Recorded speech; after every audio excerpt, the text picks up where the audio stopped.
Bonjour. Dans la parja de cette semaine, celle de Béchalach, nous voyons les Juifs sortir d'Égypte et être poursuivis par le Pharaon.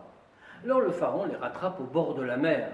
Et bien entendu, les Juifs se retournent vers Moshe, vers Moïse, et lui demandent « Mais pourquoi nous as-tu emmenés jusqu'ici?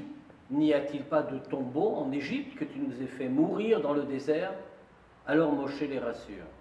Il leur dit « Al tiraou, n'ayez pas peur. Itiatzvou, dressez-vous. Ureu et Yeshua Hashem. Et voyez la délivrance que Dieu va faire pour vous aujourd'hui. Parce que, poursuit-il, ce que vous voyez les Égyptiens aujourd'hui, lo tirun od ad olam. Vous ne les verrez plus jamais. Et puis il continue encore. Hashem ilachem lachem. C'est Dieu qui va combattre pour vous. Ve'atem tacharishun. Et vous taisez-vous. C'est une longue phrase qui tient en fait deux versets. Par cette longue phrase, Moshe répond à 4 objections différentes. En effet, lorsque les Juifs se tiennent au bord de la mer, qui ne s'est pas encore ouverte, les Égyptiens qui les menacent derrière eux, alors 4 groupes se forment. Les uns disent « Nous ne réussirons pas, nous avons échoué, nous n'avons plus d'espoir, il faut nous rendre. » À cela, Moshe répond « Al tiraou, n'ayez pas peur. » D'autres disent alors « Nous ne voulons pas nous rendre. Bien, jetons-nous à l'eau, suicidons-nous. » À cela, Moshe dit « Itiatzvou, redressez-vous. Vous verrez la délivrance que va faire Dieu pour vous. » D'autres disent « Eh bien, la seule chose à faire, décidément, c'est de combattre. » Alors Moshe leur répond « Hashem ilachem alachem. C'est Dieu qui va combattre pour vous. » Et enfin, certains disent « Il faut prier, Dieu nous viendra en aide. » À cela, Moshe répond « Ve'atem tacharishun. » Et vous taisez-vous. Il y a évidemment des questions.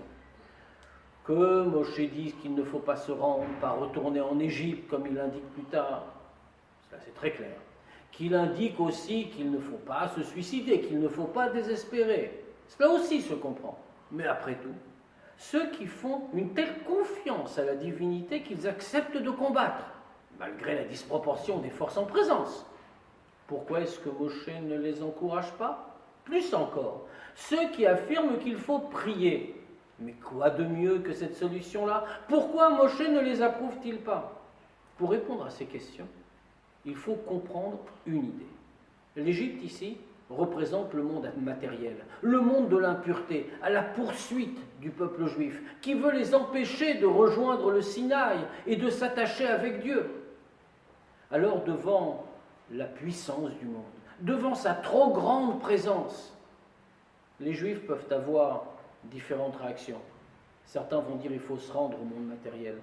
Nous allons nous conformer à ses usages, oublier que nous sommes différents. Moshe leur dit non, ça c'est impossible, vous trahissez votre fonction. Alors d'autres disent jetons-nous à l'eau, jetons-nous à la mer. L'eau ici symbolise l'eau Yama Talmud, l'océan de l'étude. Jetons-nous dans le spirituel. Ne regardons pas le monde, oublions-le, séparons-nous de lui. À cela, Moshe répond aussi, c'est une erreur, vous devez y être présent. Alors d'autres ajoutent, peut-être faut-il lui faire la guerre, lutter contre lui, repousser son influence. Cela aussi serait une erreur, dit Moshe. Au moins prier, Dieu nous aidera à lutter. Cela aussi, il ne le faut pas. Alors quelle doit être l'attitude du juif dans la vie quotidienne? Quel rapport doit-il avoir avec le monde matériel? Eh bien, c'est la suite du texte qui nous le dit. Avancez, avancez.